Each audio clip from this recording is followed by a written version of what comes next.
Saudara-saudara pendengar yang kami kasihi dimanapun Anda berada, Anda kembali bersama kami dalam acara Telaga, Tegur Sapa Gembala Keluarga. Saya Gunawan Santoso dari Lembaga Bina Keluarga Kristen akan berbincang-bincang dengan Bapak Pendeta Dr. Paul Gunadi. Beliau adalah seorang pakar dalam bidang konseling serta dosen di Seminari Alkitab Asia Tenggara, Malang. Perbincangan kami kali ini merupakan kelanjutan dari perbincangan kami terdahulu tentang anugerah dalam pernikahan. Kami percaya acara ini pasti bermanfaat bagi kita sekalian dan dari studio kami mengucapkan selamat mengikuti. Bapak, pada kesempatan yang lalu kita sudah membicarakan tentang anugerah dalam pernikahan. Namun saya percaya tidak semua pendengar kita kali ini mengikuti perbincangan yang lalu. Dan supaya para pendengar kali ini juga mempunyai suatu gambaran yang lengkap, sehingga kita sama-sama bisa melanjutkan perbincangan ini, mungkin Pak Paul bisa mengulas sedikit apa yang telah kita bicarakan pada kesempatan yang lalu, Pak Paul. Pak Gunawan, saya pertama-tama ini akan mau membahas ya sebetulnya apa sih tujuan pernikahan. Ya, kita ini memasuki pernikahan biasanya karena kita mencintai pasangan, kita ingin membagi hidup dengannya, ingin mempunyai keturunan dan sebagainya. Tapi sesungguhnya ada tujuan pernikahan dari kacamata Tuhan sendiri. Nah, ini yang kita perlu ketahui supaya nanti kita bisa hidup di dalam tujuan tersebut. Nah, firman Tuhan di Mazmur pasal 8 ayat 1 dan 4 serta 5 berkata, "Ya Tuhan, Tuhan kami, betapa mulianya nama-Mu di seluruh bumi. Keagungan-Mu yang mengatasi langit dinyanyikan. Jika aku melihat langit-Mu buatan jari-Mu, bulan dan bintang-bintang yang Kau tempatkan, apakah manusia sehingga Engkau mengingatnya? Apakah manusia sehingga Engkau mengindahkannya? Namun Engkau telah membuatnya hampir sama seperti Allah, dan telah memahkotainya dengan kemuliaan dan hormat." Untuk kita bisa memahami kenapakah Tuhan menciptakan pernikahan, kita mesti kembali ke awalnya, yaitu kenapakah Tuhan menciptakan alam semesta beserta isinya.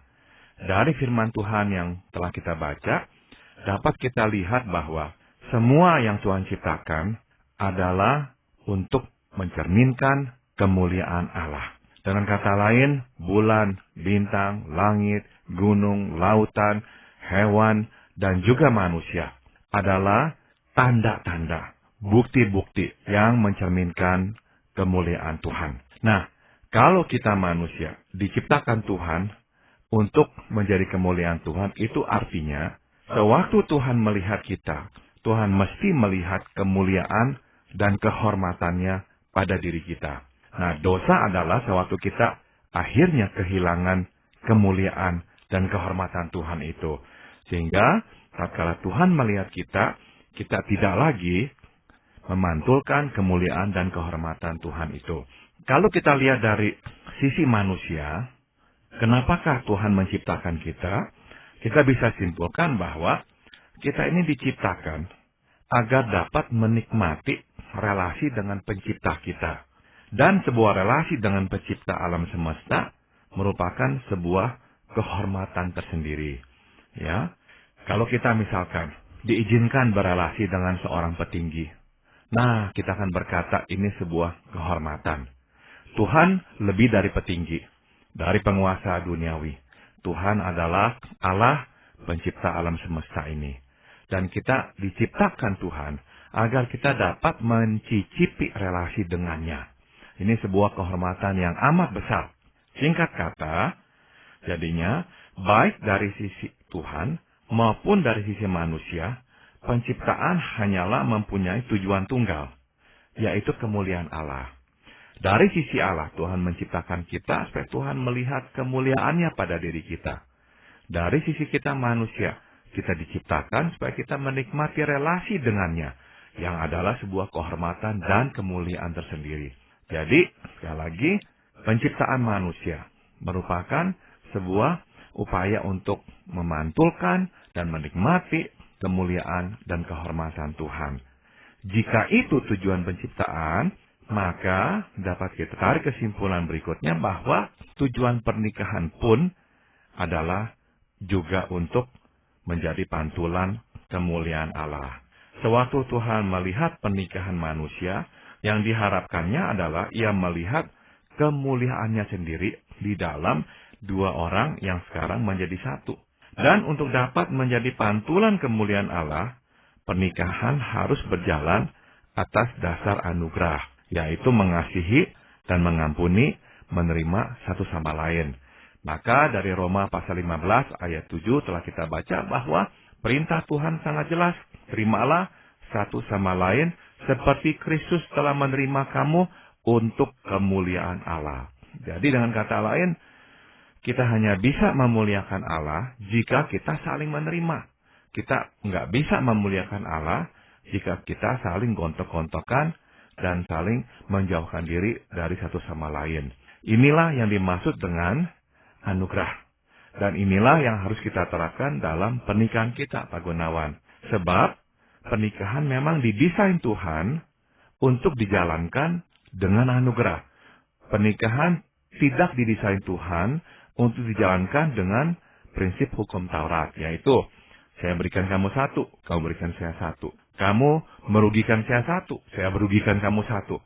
Pernikahan yang seperti itu pasti akhirnya akan berantakan. Sebab memang tidak seperti itulah pernikahan.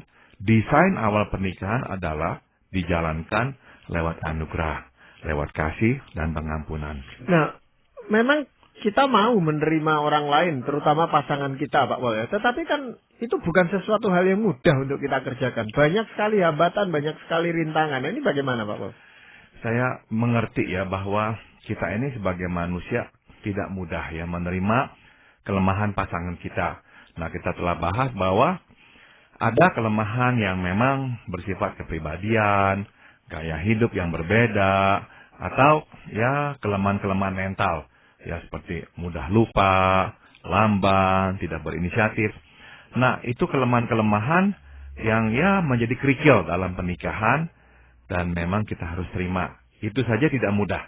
Sudah tentu jauh lebih susah menerima kelemahan yang bersumber dari dosa. Ya seperti perjudian, kebohongan, perzinahan.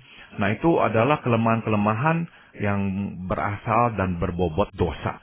Nah, itu susah sekali kita menerimanya. Sudah tentu dalam pengertian bukannya menoleransi ya, menerima itu dalam pengertian ini sesuatu yang kita harus hidup dengannya dan kita harus bantu dia supaya bisa lepas dari kelemahan-kelemahan dosa itu. Nah, tidak mudah untuk sekali lagi melakukannya. Namun, kita ini ingat ya firman Tuhan yang tadi telah saya kutip di Roma 15 ayat 7, perintahnya adalah sangat jelas. Terimalah satu sama lain. Terimalah seperti Kristus telah menerima kita pula. Jadi dasarnya adalah kepatuhan kepada perintah Tuhan.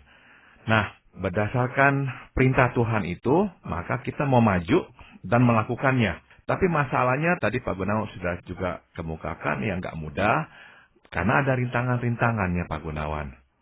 Nah, saya akan bacakan satu ayat dan dari sini nih nanti kita bisa melihat rintangan apa sih yang sebetulnya terbentang di depan kita.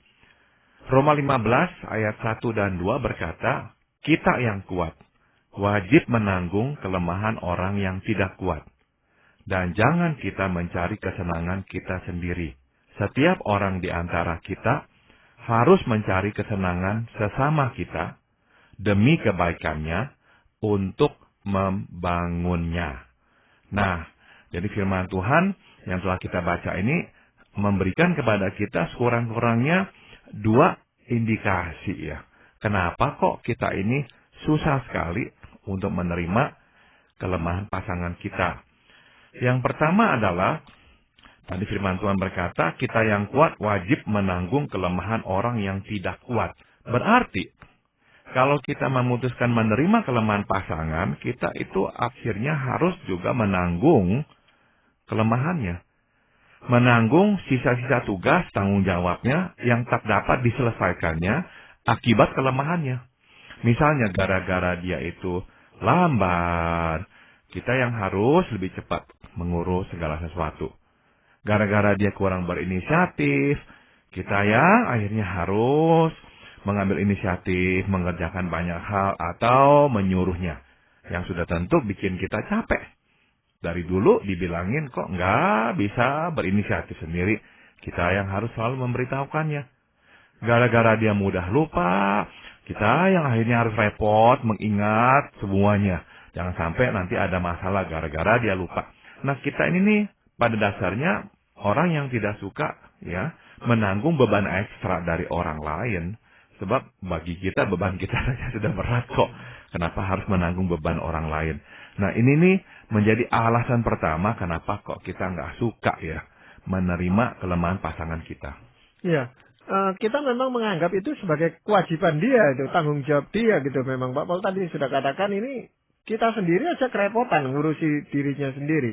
Tetapi kalau firman Tuhan tadi mengatakan ini wajib, ya kita akan lakukan itu berdasarkan apa yang Tuhan perintahkan. Ya, jadi walaupun kita repot ya kita sempat-sempatkan harus ikut menanggung gitu Pak Paul.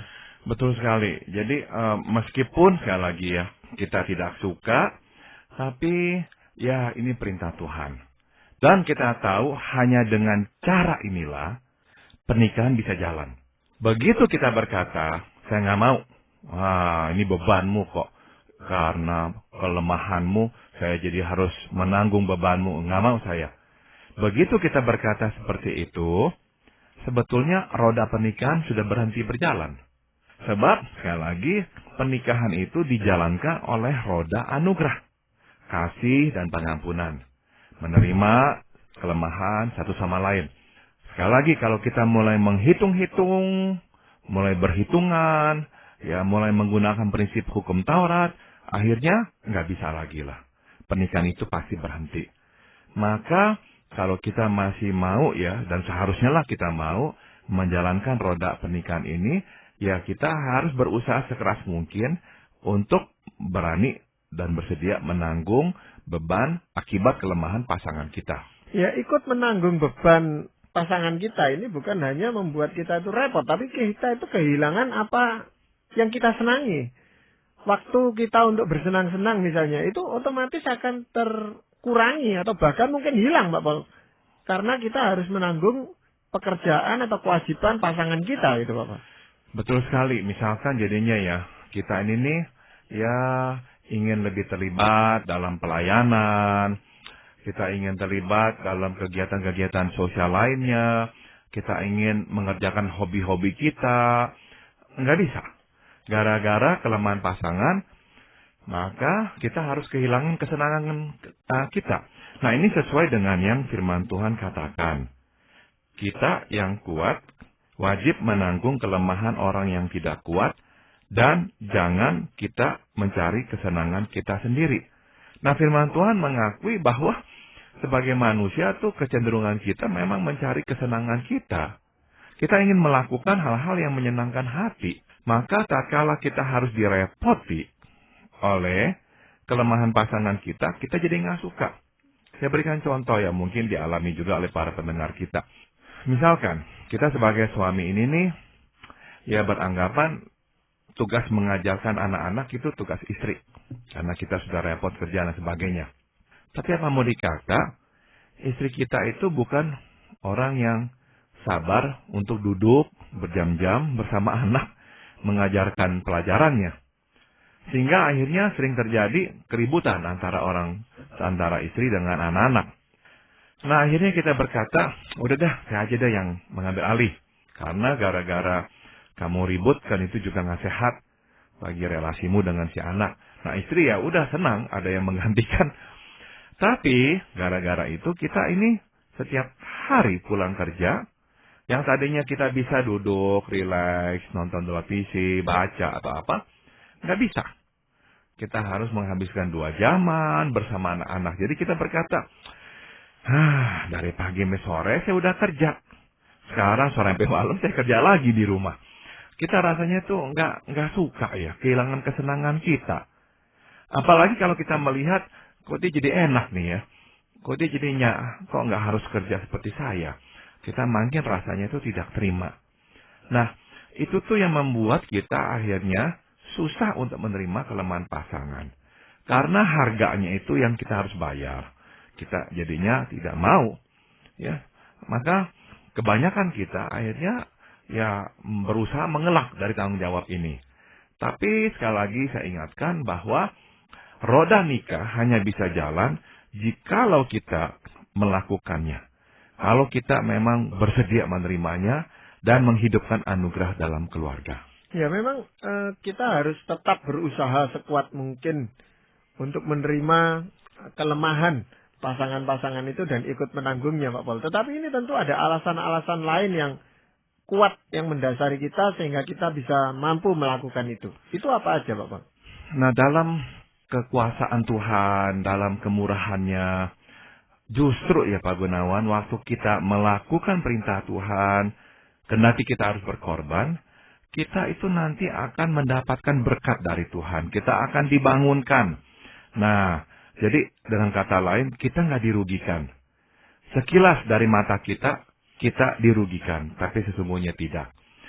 Setidak-tidaknya ada 3 alasan Pak Gunawan. 3 penjelasan mengapa sebetulnya itu kita pun nantinya diuntungkan dan menerima berkat dari Tuhan. Kalau kita bersedia berkorban. Yang pertama, makin sering kita memikul beban yang ditinggalkan pasangan oleh karena kelemahannya, makin kita bertambah kuat. Nah, kita ini tidak bertambah kuat bila kita hanya memikul beban yang memang seharusnya kita pikul, atau yang menjadi porsi kita. Kita hanya akan dapat bertambah kuat bila kita memikul beban yang ekstra, yang bukan menjadi porsi kita. Nah, Tuhan tidak menghendaki kita menjadi orang yang lemah. Ya, bila kita hanya mau memikul beban sendiri, kita tidak akan bertambah kuat. Malah, kita akan bertambah lemah. Jadi, misalkan saya berikan contoh, seorang atlet berkata, saya hanya mau mengangkat beban 25 kilo. Ya, sampai kapanpun hanya 25 kilo. Nah, dia sebetulnya itu dibandingkan dengan atlet lain, dia makin melemah. Dia bukan makin kuat. Sebab atlet lainnya akan berusaha menambahkan dari 25 ke 26, ke 27, terus begitu. Dengan kata lain, yang membuat kita kuat adalah beban ekstra itu. Waktu kita memikul beban pasangan karena kelemahannya, kita bertambah kuat. Dan dalam rencana Tuhan, yang diinginkannya adalah kita memang makin hari makin bertambah kuat. Sudah tentu kuat di sini, bukan atas upaya kita. Sebab mengasihi dan mengampuni, apalagi menanggung beban pasangan karena kelemahannya, itu mustahil kita lakukan dengan kekuatan kita. Kita harus datang kembali kepada Tuhan, memohon kekuatannya. Datang lagi kepada Tuhan, memohon kembali kekuatannya. Nah, berarti kita pun makin bersandar kepada Tuhan untuk mendapatkan kekuatannya itu. Kita makin bertumbuh dewasa. Jadi, ujung-ujungnya tetap kitalah yang menerima berkat itu dari Tuhan. Ya, jadi keluarga ini menjadi semacam pusat pelatihan bagi kita untuk makin lama makin bertumbuh menjadi kuat gitu Pak Paul. Betul, dan bayangkan Pak Gunawan kalau keduanya, baik suami maupun istri, melakukan hal yang sama. Sebab inilah fakta bahwa keduanya, baik suami maupun istri, masing-masing mempunyai kelemahannya. Dan kalau dua-duanya menerapkan prinsip anugerah, ya udah saling menanggung beban masing-masing, bukankah keduanya makin kuat, makin kuat, makin kuat? Maka kalau kita mau melihat pernikahan yang sehat, kita akan melihat 2 orang yang makin hari, makin kuat, makin dewasa, makin benar-benar matang. Tapi kalau kita melihat pernikahan yang tidak sehat, yang kita lihat adalah dua-duanya tidak bertumbuh, dua-duanya tetap lemah, karena dua-duanya menolak memikul beban satu sama lain.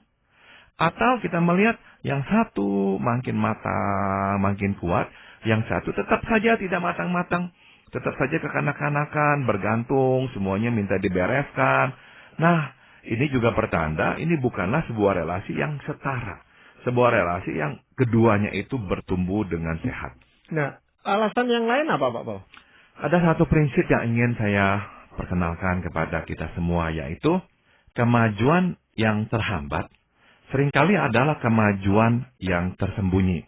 Nah, acap kali kita ini frustrasi ya karena merasa kemajuan kita terhambat oleh karena kelemahan pasangan.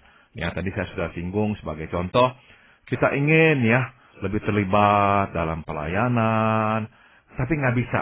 Gara-gara kita harus diam di rumah sekarang, mengajarkan pelajaran anak-anak, sebab istri kita nggak bisa atau suami kita nggak bisa melakukan tugas dan sebagainya. Nah, kita merasakan ini semua adalah sebuah hambatan.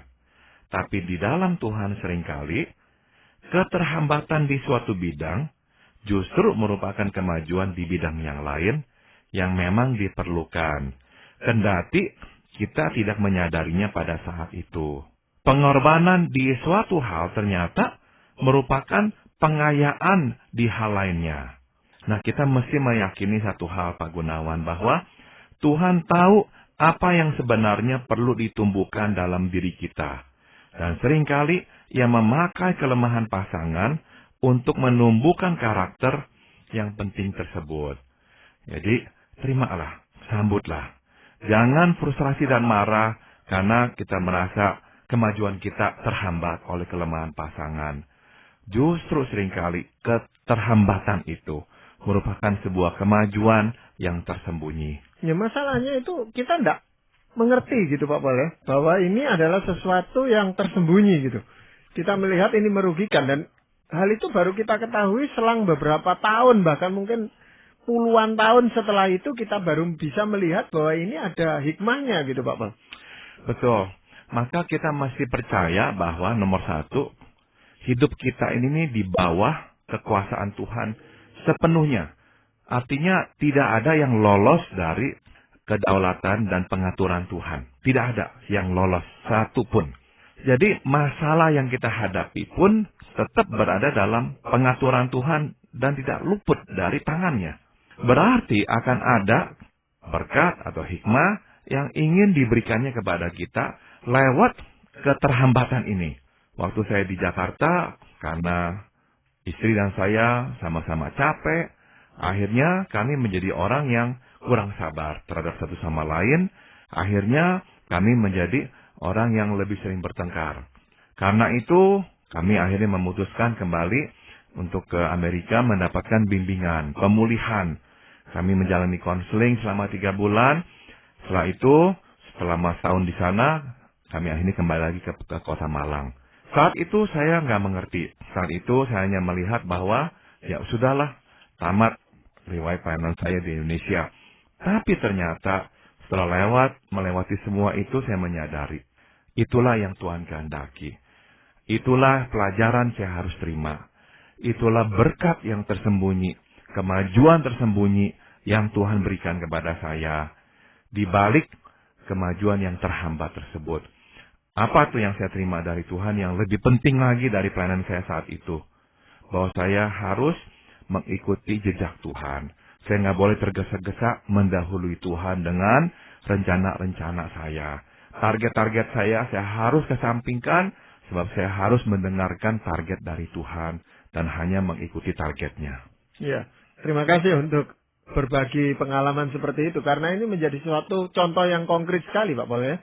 Yang mungkin menjadi pengalaman banyak pendengar kita dan kita semua itu Pak Paul. Tetapi apakah masih ada alasan yang lain Pak Paul?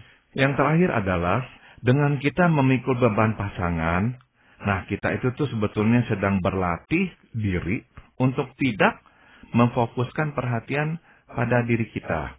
Ya, kita diarahkan untuk memperhatikan pasangan dan kebutuhannya.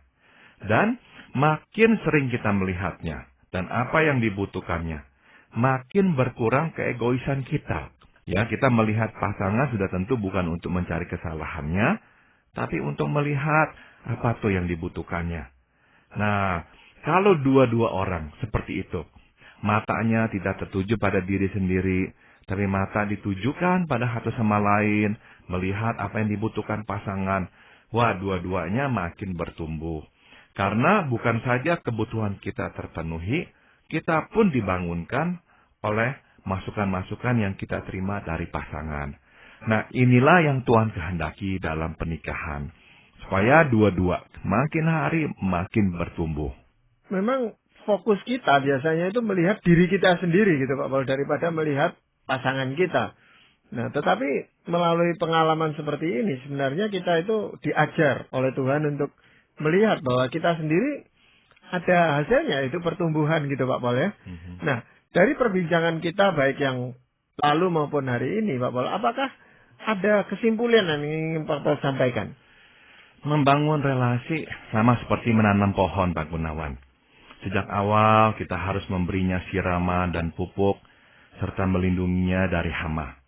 Jika kita melakukan semua itu, setelah pohon tumbuh, barulah kita dapat bernaung di bawah daunnya yang rindang dan memakan buahnya yang manis. Pernikahan pun demikian. Bila kita memberi siraman dan pupuk, serta melindunginya dari ancaman pihak luar, kita akan dapat bernaung dengan aman di dalamnya, dan mencicipi buah nikah yang manis. Kadang kita mengharapkan pasangan dengan cepat dan dengan sendirinya bertumbuh menjadi dewasa dan masak. Kita ingin langsung menikmati buahnya yang manis, namun kenyataan tidaklah demikian. Hanya kita yang bersusah payah, menginvestasi usaha keras yang dapat mencicipi buah relasi pernikahan yang manis. Ya, ini memang membutuhkan waktu, sekalipun ini merupakan suatu anugerah di dalam pernikahan, tetapi untuk mengasihi, untuk mengampuni, ini memang membutuhkan proses yang panjang di dalam diri kita dan bagaimana pasangan kita menerima itu, Pak Paul. Karena kalau kita memberi tetapi ditolak juga tidak akan ada terjadi suatu relasi yang baik lagi. Betul sekali Pak Gunawan. Dan ya kita ini jangan menunggu ya. Pasangan dulu yang memulainya, mulailah dari diri kita dulu. Dan tidak jemu-jemu melakukan penyiraman, melakukan pemupukan dan sebagainya itu Pak Paul. Betul. Ya, terima kasih Pak Paul untuk perbincangan ini dan para pendengar sekalian, kami mengucapkan banyak terima kasih. Anda telah mengikuti perbincangan kami dengan Bapak Pendeta Dr. Paul Gunadi dalam acara